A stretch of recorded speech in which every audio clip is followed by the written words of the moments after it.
This video is about messy, imperfect, in the moment journaling and how to overcome that need to be perfect and that get that, Instagram, TikTok, whatever it is, aesthetic that people have these beautiful journals and they just look perfect. If the perfect journals do exist, there's a lot of messy journals piled up behind them, filling recycle bins, wall landfill. Right. This is not at all disrespectful to people who create beautiful, perfect journals. I think they're good in the way that they can encourage people to try and start because they want to create that.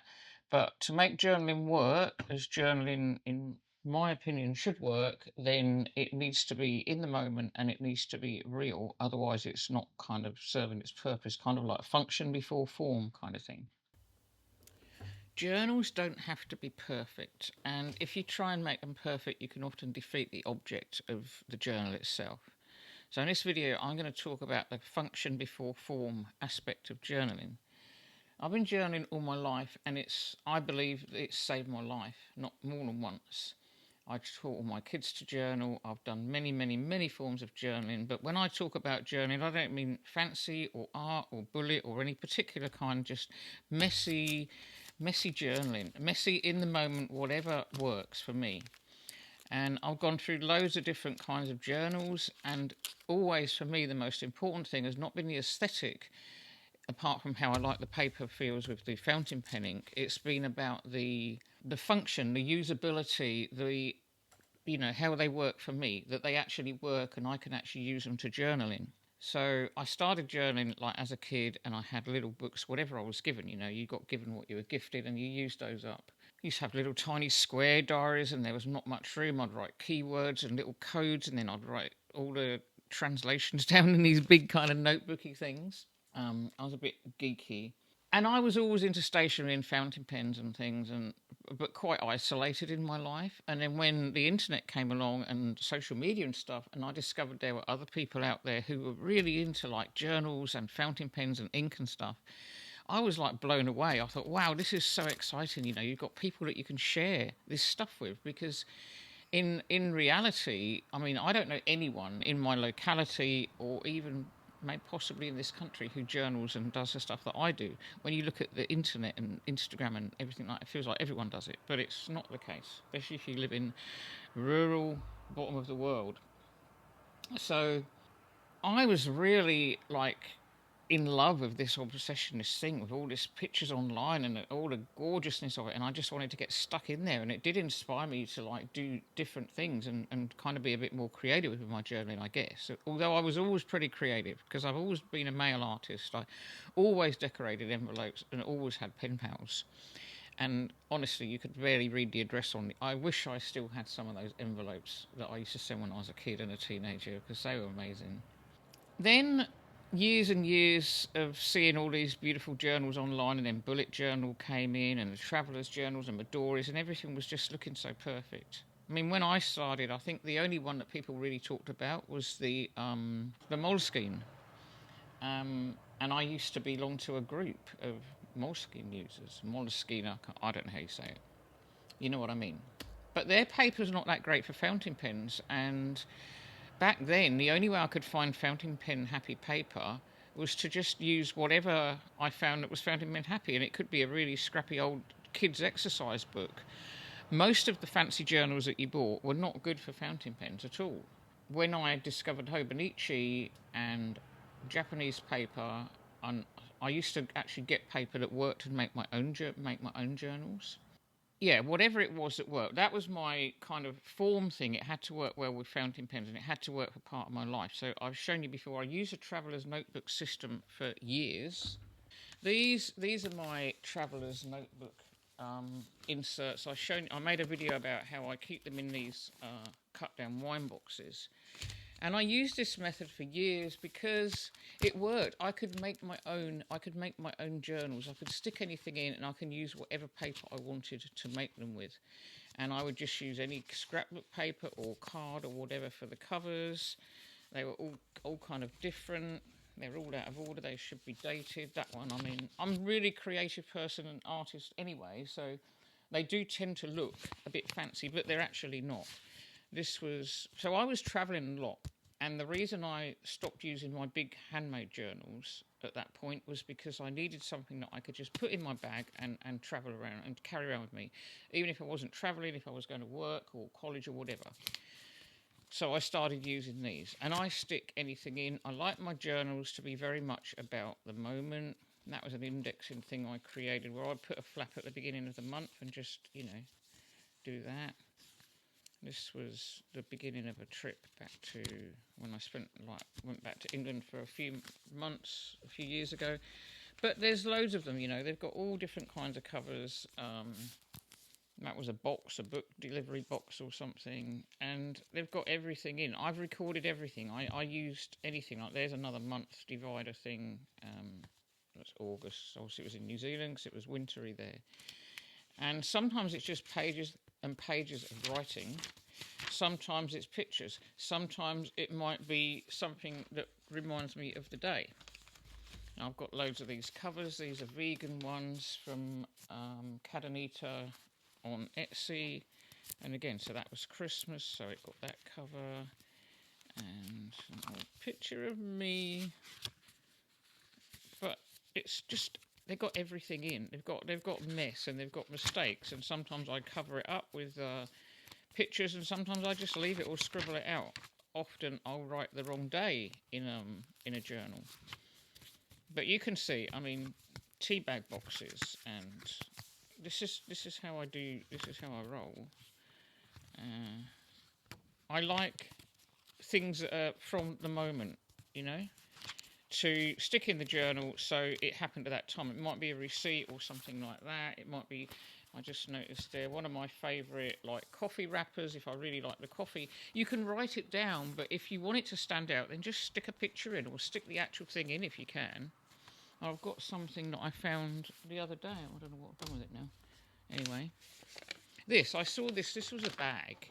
So let's do good. I really like that. So I'm going to probably stick that in here. Let me get that light out of the way. I'll probably get this and fold it down like that or something and just stick it in because I like it. I have an obsession with packaging. I've had an obsession with packaging all my life.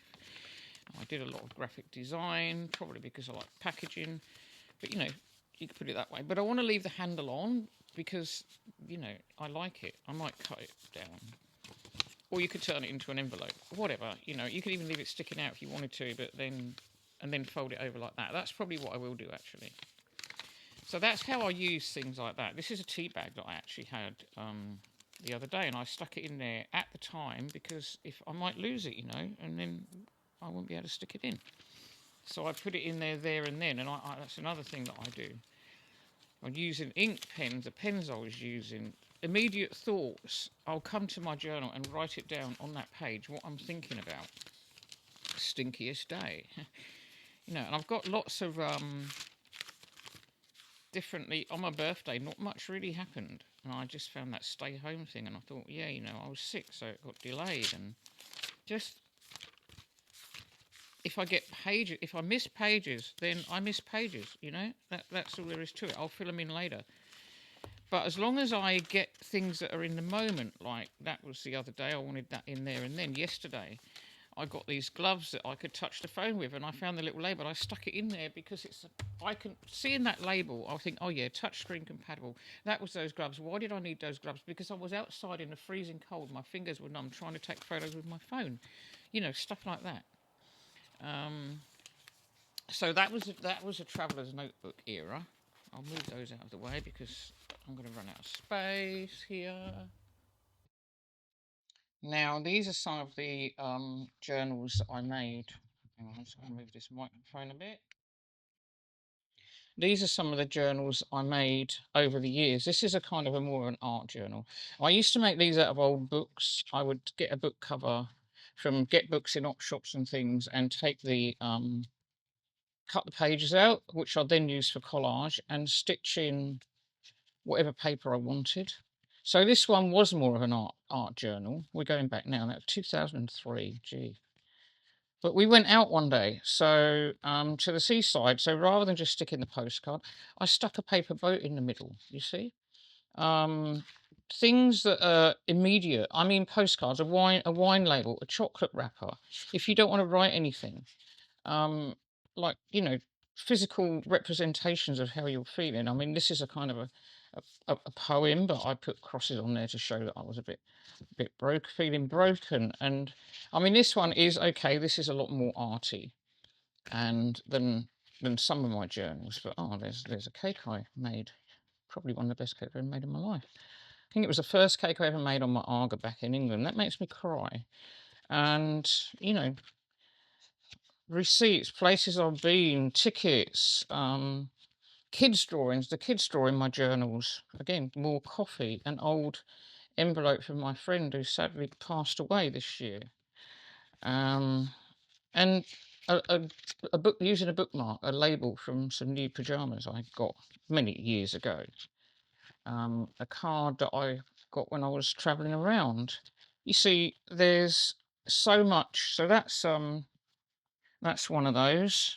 And then I've got another, again, all the same method using books. And these are more arty. And obviously, I had written journals as well at the time, but I had an art journal going on the side. And another one.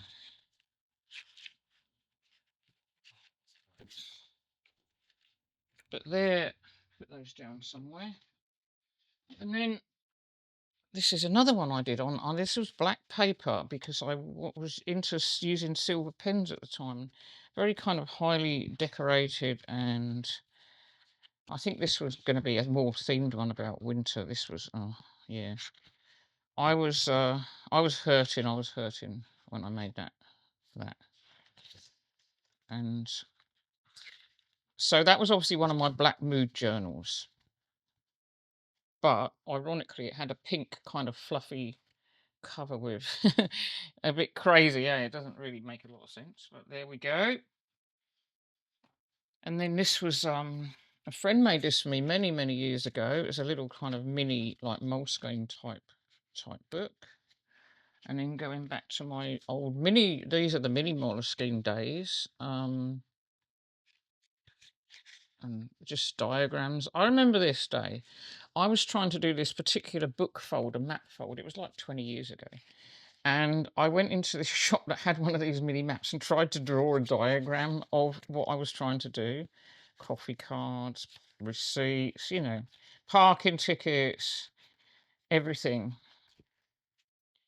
I usually have several journals going at the same time. Another Moleskine. This is one I've just kind of written lots. I used to use that a bit for tarot as well. But I often have several journals going at the same time.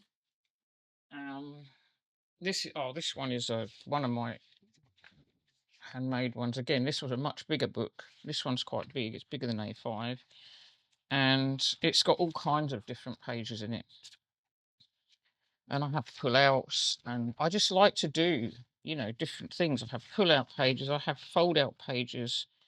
And pockets, that's a good thing you can do when you make your own. I do a lot of sewing the edges and things like that and putting pockets in. And yeah, I like to do creative stuff as well. But my creativity isn't like I'm going to sit down and make an art journal. It's kind of in the moment. And look, it's messy. It's got mess. It's got scribble. It's got a lot of mess. These things, you get blobs and things get crossed out, and it doesn't matter. It doesn't matter. What matters is that you can go back to it and you can get into that moment way more than you can by looking at a perfectly written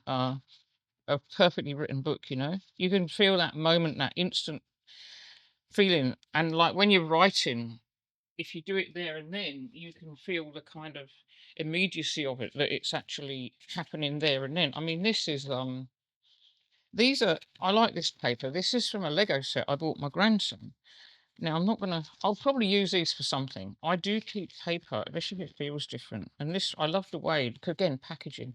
I love the way it was like stitched up and not plastic for the Lego. I love the way they're doing it now. So a bit of that will end up in there. That'll probably end up being a pocket, maybe on the 1st of the month or something. And I don't usually buy journal fodder or stickers or anything like that. Everything pretty much I use is found, unless I've been given stuff. I've got washi tape, and I get sent stuff in the post sometimes. But I mean, I bought my grandson a Lego set. There's a little story behind it. This little wrapper will tell me that whole story, and it's torn and it's creased and it's just. But it's going in there because that's what it's got to be about. You know, journaling has to be in the now. It has to be in the moment. Oh, I love this chocolate wrapper.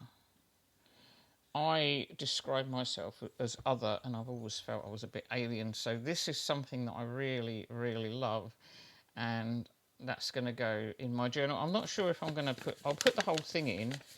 Might write a message on there. I might cut that bit off and make it into an envelope, but it'll be going in there, you know. It'll be going in. I just got cut off. I can't remember what I got up to in the last video and what I was saying.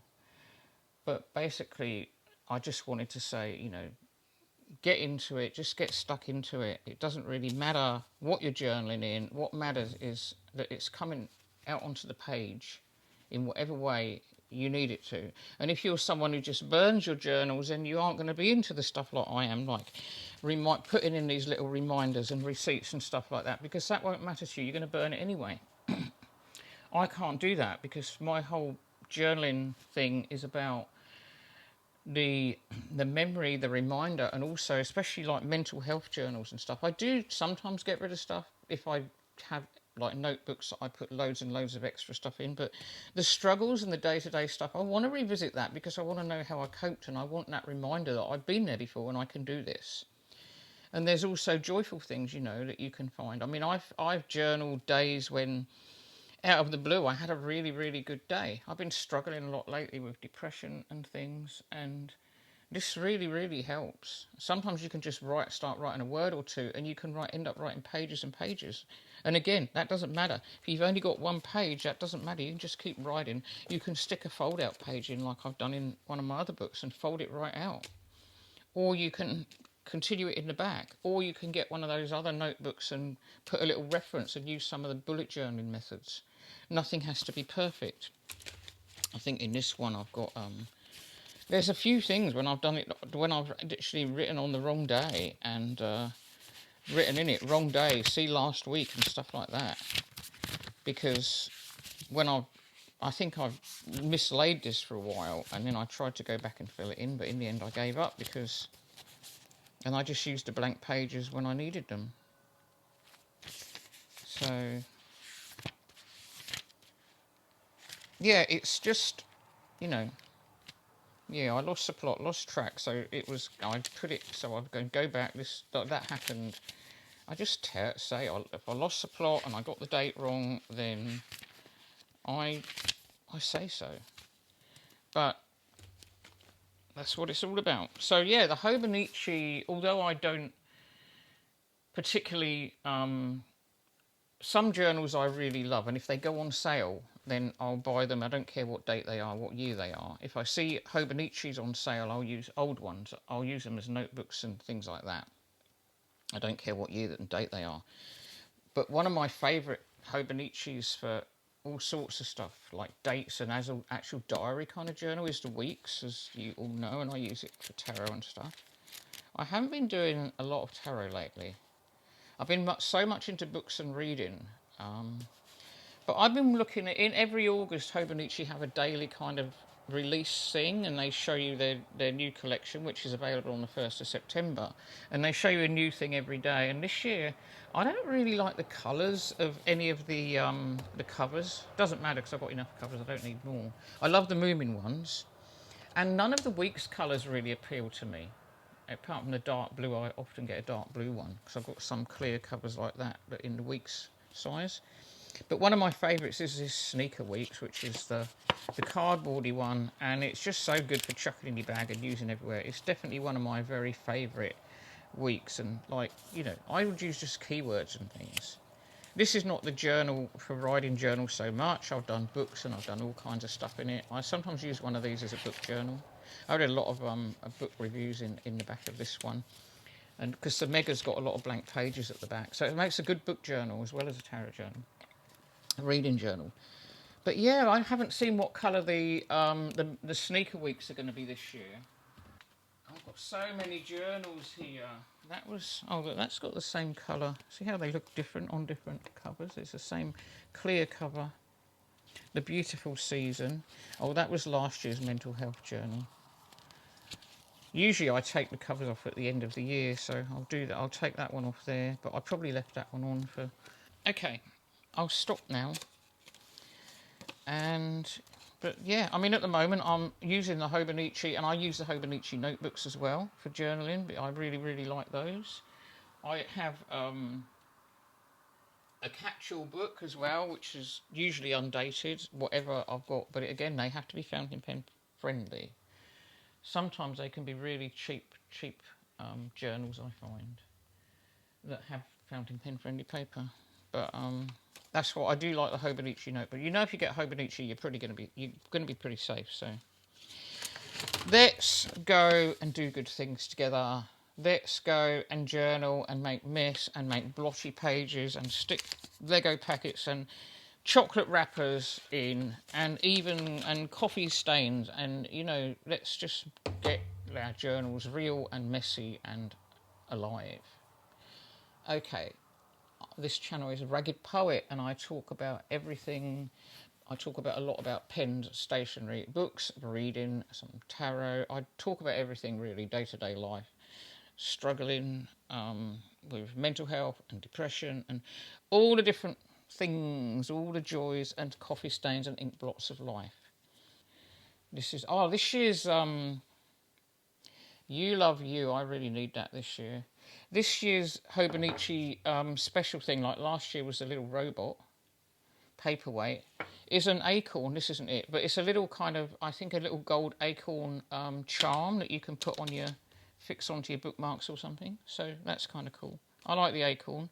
From Tiny Acorns, Mighty Oaks Grow. I think it must be something to do with something like that. Right, over and out.